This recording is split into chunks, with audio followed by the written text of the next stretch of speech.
1952 کو مردان میں پیدا ہونے والے طارق شاہ نے پشتو فلم شہباز سے اپنے فلمی کیریئر کا آغاز کیا، جبکہ بطور ہیرو ان کی پہلی اردو فلم اپریل پھول تھی۔ طارق شاہ نے فلمی کیریئر کے دوران پشتو، اردو اور پنجابی کی 150 سے زائد فلموں میں کام کیا۔ طارق شاہ کی بطور ولن امیر خان بہت بڑی فلم ثابت ہوئی۔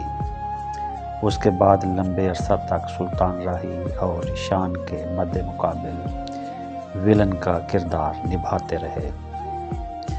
اگرچہ وہ بھی کئی دیگر اداکاروں کی طرح فلمی دنیا میں ہیرو بننے آئے تھے، مگر ان کے پرستاروں نے انہیں بطور ولن زیادہ پسند کیا۔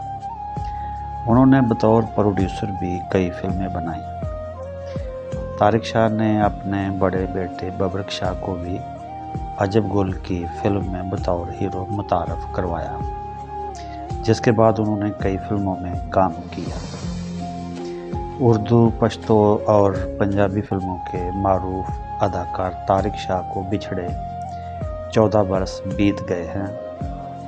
وہ 10 دسمبر 2011 کو دل کا دورہ پڑنے سے لاہور میں انتقال کر گئے۔